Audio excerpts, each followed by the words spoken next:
Un café de l'info passionnant ce matin, comme toujours d'ailleurs, le vendredi avec Gérard Guest. Oui, c'est vrai, comme toujours, Gérard. Comment allez-vous? Vous avez l'air en forme. Oui, très bien. Bon, Très bien. tant mieux. Vous allez nous parler des monuments des Alpes-Maritimes. Il y a de grands palais qui ont été construits. Certains, malheureusement, ont été détruits, d'autres pas d'ailleurs. Oui. Vous allez nous expliquer leur histoire. Autre ambiance de l'autre côté de la table avec vous, Valentine. On est vendredi. Et donc, comme à chaque fois, c'est notre petite coutume, vous allez nous donner des idées sorties. Oui, et puis ce week-end, c'est quand même la fête de la musique. Oui. Donc, elle va retentir dans plusieurs communes des Alpes-Maritimes. On verra qu'elle retentira à Nice, à Gourdon, mais aussi à Agatières. Et puis, ce marathon musical, il va se poursuivre ce week-end à Villefranche-sur-Mer avec le festival La Crème. Et enfin, on évoquera quand même la fête de la Saint-Jean qui sera célébrée à Coiras. Et on aura donc pour tous les goûts, je suis sûre qu'on vous trouvera un petit quelque chose, Gérard. Bon, Sans j'espère. Avec vous, on va regarder dans le rétroviseur et on va se concentrer sur ces magnifiques palais qui ont été construits dans les Alpes-Maritimes. Beaucoup ont été détruits aussi. Il y en avait énormément de ces palais dans les Alpes-Maritimes. Alors il y en avait évidemment beaucoup. Alors justement, il faut partir de l'origine qui est en fait cette présence de nombre d'immigrants qui étaient donc essentiellement au départ des Anglais, puis ensuite des Russes et bien sûr des Français, énormément d'immigrants qui viennent sur la côte et qui viennent bien sûr pour se distraire. Et donc cette Côte d'Azur a été bien sûr le lieu par excellence de cette réunion d'aristocratie et de bourgeoisie. Alors ces milliers de personnes qui viennent à Nice, eh ben, il faut qu'elles s'hébergent. Alors soit elles construisent leur villa, et on en a une qui est magnifique d'ailleurs, on en reparlera quand on parlera des villas sur la promenade des Anglais, ou alors eh bien, ils vont dans des hôtels. Donc bien sûr, on construit des hôtels sur la Côte d'Azur, de très très nombreux hôtels, mais certains vont en effet disparaître, et notamment après la Première Guerre mondiale, qui est un contre-coup, où Nice va vivre le contre-coup de cette Première Guerre mondiale économique de façon assez violente. Donc un grand nombre d'hôtels vont être soit détruits, soit transformés en appartements, ce qui est le cas actuellement pour les grands hôtels, notamment on pense à Boulevard Carabassel, du Bouchage, etc. Vous avez des exemples à nous donner un peu précis, comme ça va parler à tous les Niçois? Oui, absolument. Le premier exemple, celui que je pense on voit en photo, ça va être celui, c'est un endroit vraiment emblématique, parce que le lieu, vous le connaissez tous, nous le connaissons tous. Ce que nous voyons sur la photo, c'est l'hôtel des Anglais. Et l'hôtel des Anglais, il a été construit on l'appelle des Anglais, c'est pas évidemment pour rien, c'est comme la promenade, etc. Il a été construit en 1862, c'est-à-dire 2 ans seulement après le rattachement de Nice à la France. Alors on l'a construit avec un style colonial sur la promenade. Il était sur la promenade, lui. Il était sur la promenade, à l'ouest mais vous allez tout de suite reconnaître le lieu quand on va avancer, à l'ouest du jardin de Bain-Premier. Il va être détruit. Ouais. 1862, il va être détruit en 1909 pour être remplacé, et là quand je vais vous dire le nom bien sûr vous allez tout de suite comprendre, il va être remplacé en 1913 par l'hôtel Ruhl. Ça c'est l'ancêtre de l'ancien hôtel Ruhl, qui était beau. Qui s'appelait l'hôtel des Anglais. Donc, et après on y a mis à cet endroit-là un nouvel hôtel qu'on a appelé l'hôtel Ruhl. Et le Ruhl, bien sûr, vous en connaissez au moins le nom.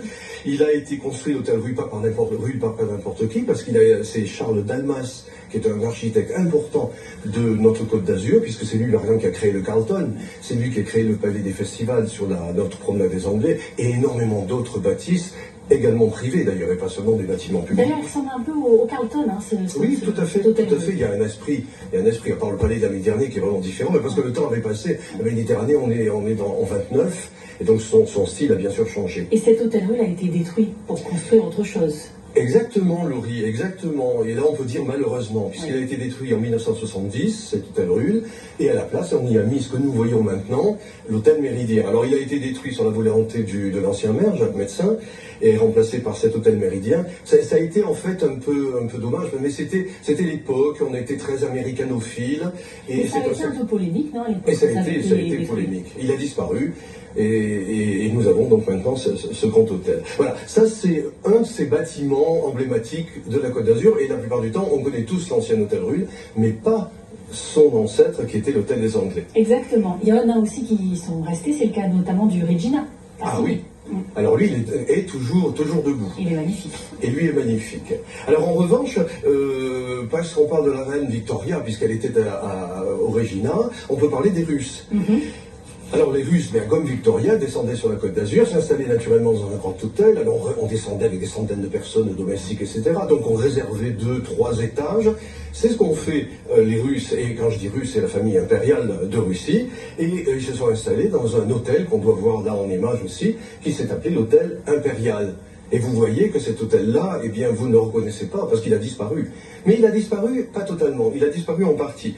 Il a été construit, lui, en 1902, cet hôtel impérial, proche de la cathédrale russe, qui était le quartier russe par excellence. Et donc la famille impériale, on vient de le dire, y logeait.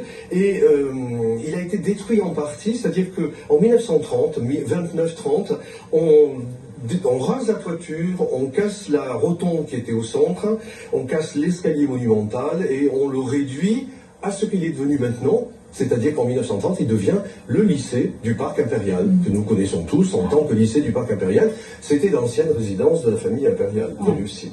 Alors, il faut aussi parler quand même de ce fameux casino, le casino Jeté Promenade. On en a tous entendu parler. On en a tous entendu parler. Alors, on a tous entendu parler du casino, mais tout le monde ne sait pas qu'il y en avait eu un avant celui que tout le monde connaît. Celui que tout le monde connaît, bien sûr, le casino Jeté Promenade, on a les photos en tête. Mais il y en a eu un avant. Alors, l'histoire est assez jolie. C'est un certain marquis qui s'appelait Despouilly de Saint-Paul et qui découvre un jour à Londres, dans Hyde Park, le Crystal Palace. Qui avait l'allure de ce que nous allons connaître à Nice. Puis il découvre aussi la jetée de Brighton.